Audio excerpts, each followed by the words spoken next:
memberkati setiap persembahan yang kami beri. Demi nama Yesus kami berdoa, haleluya. Amin.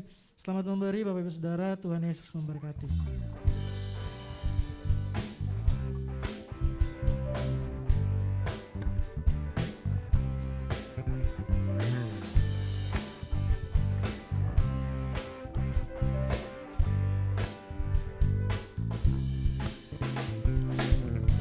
Hanya Kau milikku di surga,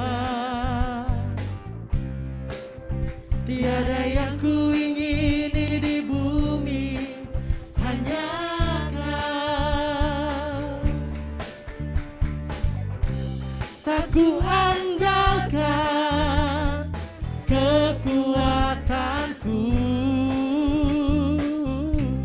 namun yang pasti Kau tetap selamanya Allah sumber kuatku, Allah sumber kuatku, Allah sumber kuatku dan bagianku selamanya,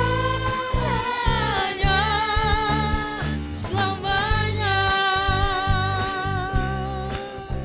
Yes.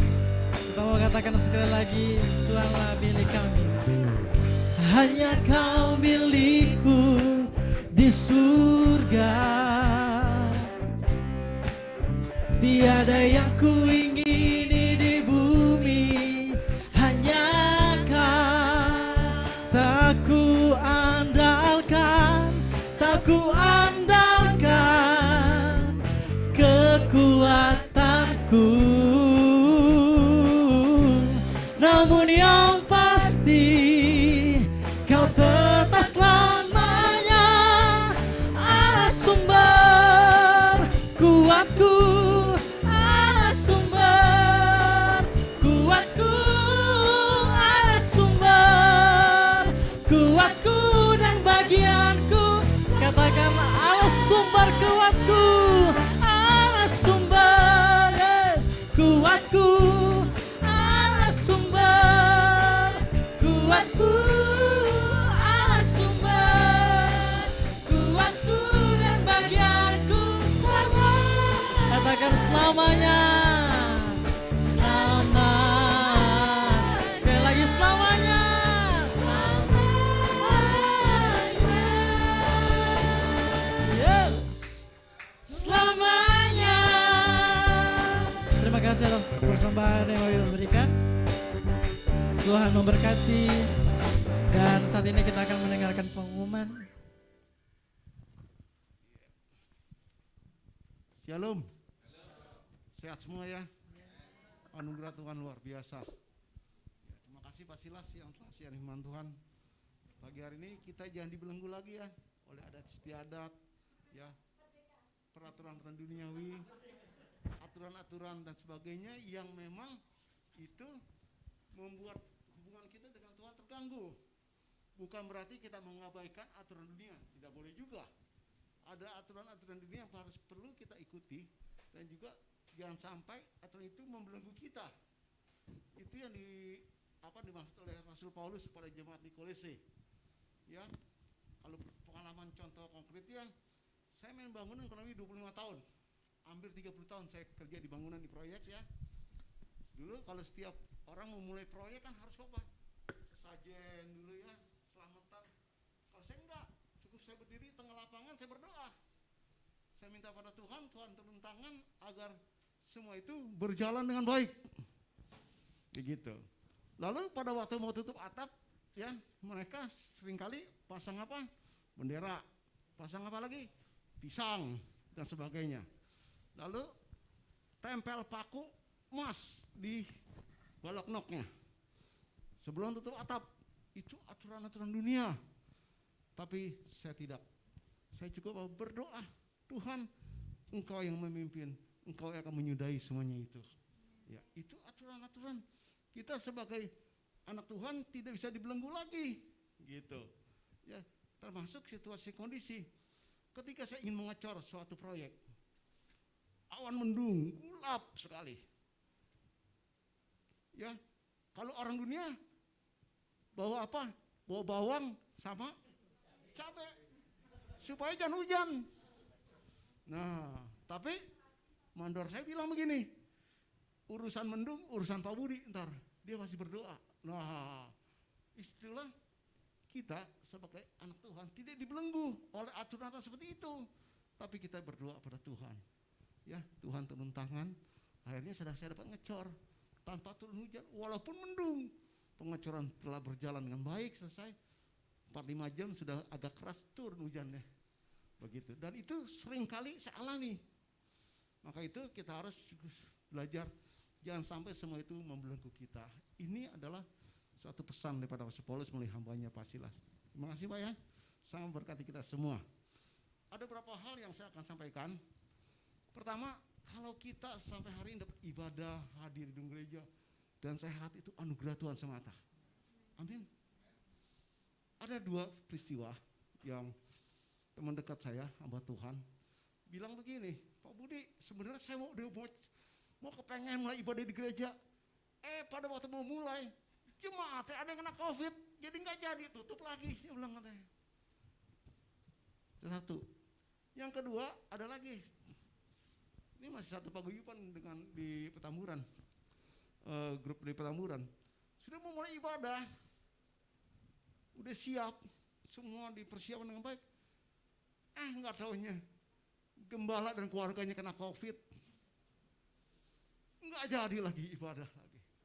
Waduh Pak Budi, bilang istrinya kerja di BCA, kena COVID, 1 lantai diisolasi semua, di rapid test. Suaminya gembala sidang, kena juga, anaknya kena juga. Waduh, saya tanya biaya rapid berapa? 450.000 Pak. Swab test 1 juta Pak. Udah habis berapa juta Pak? Aduh, saya pusing juga nih. Ya, keadaan lagi kondisi begini, anak kena, buru-buru deh. Saya drop vitamin C. Shot dia. Nih Pak, makan vitamin C biar. Wah, terima kasih Pak. Waduh. Maka kalau kita sekarang ini sehat, anugerah Tuhan, mengucap syukur. Banyak-banyak kamsiah kata kawan sama Tuhan Yesus setiap hari. Kita sehat, anugerah Tuhan. Masih bisa lihat ketemu suami, istri, anak, semua famili. Wah, anugerah Tuhan. Ya, seperti saya pernah sampaikan pada tahun 1918, 30 Spanyol berjalan itu, dan banyak korban jutaan manusia meninggal. Orang berhikmat berkata begini, seorang dokter, mereka yang selamat, mereka yang dapat menguasai diri. Tadi pagi kawan gak bilang sama saya, kalau orang gak bisa jaga diri dengan pola pikir yang baik, pola makan yang baik, akan tewas nanti. Ya, maka itu biarlah kita yuk sama-sama jaga kesehatan yang baik ya. Dan jangan lupa kita membaca firman setiap hari. Karena itu membangun imunitas. Ya, maka Rasul Paulus pernah mengatakan dalam Ibrani ya, bahwa latihan jasmani itu penting, tapi yang rohani itu jauh lebih penting, mengandung janji yang kekal. Ya, puji Tuhan. Yang kedua, saya akan sampaikan bahwa kita akan ibadah lagi dalam pertemuan gedung gereja pada awal September, pada tanggal 6 September.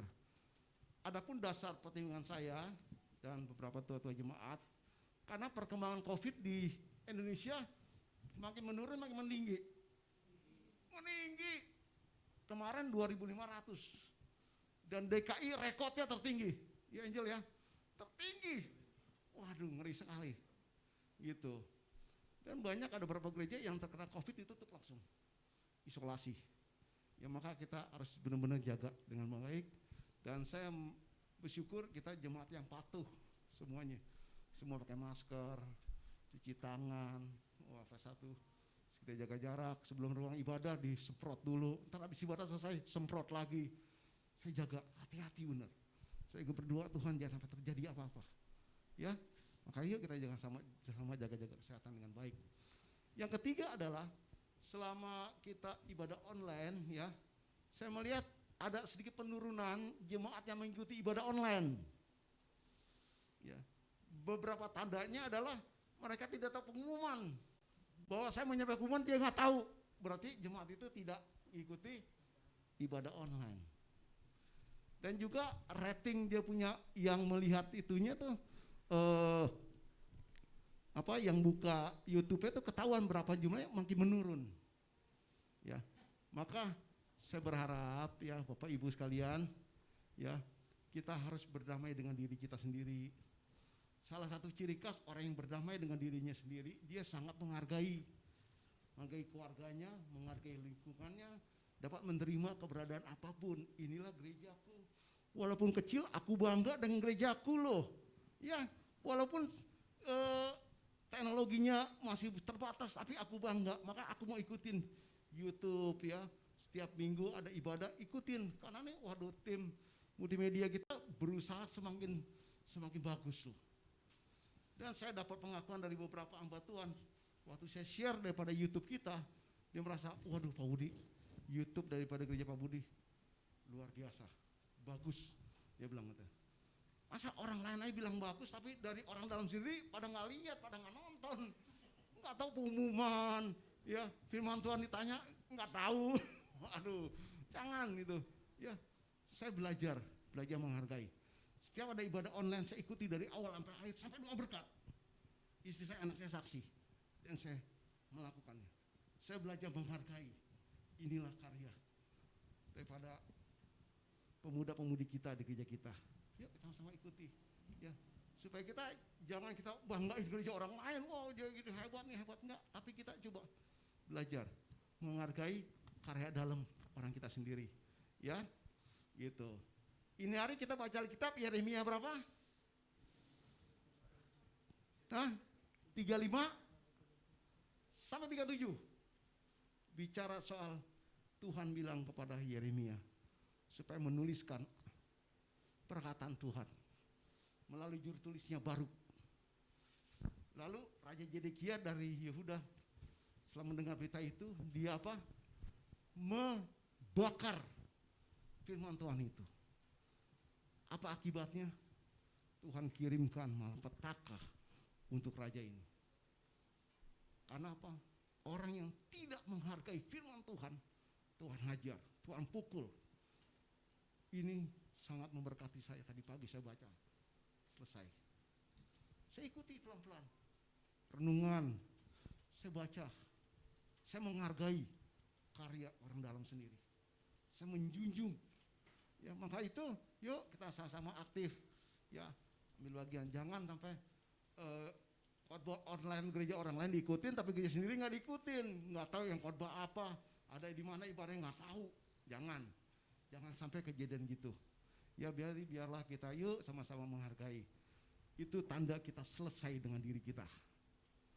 Amin Bapak Ibu. Oke, ya.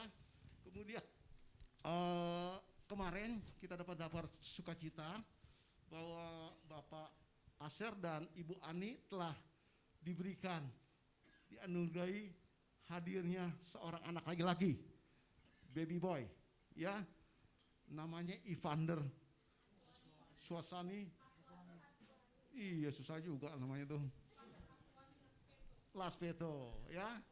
Saya dan istri sempat dampingi di rumah sakit untuk berdoa, kemudian jam 5 lewat lebih dapat kabar telah lahir. Ya, dengan melalui operasi. Walaupun awalnya dengan normal, tapi karena sudah batas tempo harus tanggal 15 tuh, batas terakhir, hitungan medisnya terpaksa melakukan tindakan operasi. Ya, tapi puji Tuhan semua itu berjalan baik. Biar sebentar pada habis doa syafaat ini kita akan sama dalam doa supaya terus Tuhan berikan kesehatan bagi keluarga ini, termasuk dengan bayinya, ya. Jadi bulan ini kita dapat calon murid sekolah minggu 2, ya, anaknya Franky dan juga Asel. Puji Tuhan. Oh, anak PAUD, calon PAUD, ya.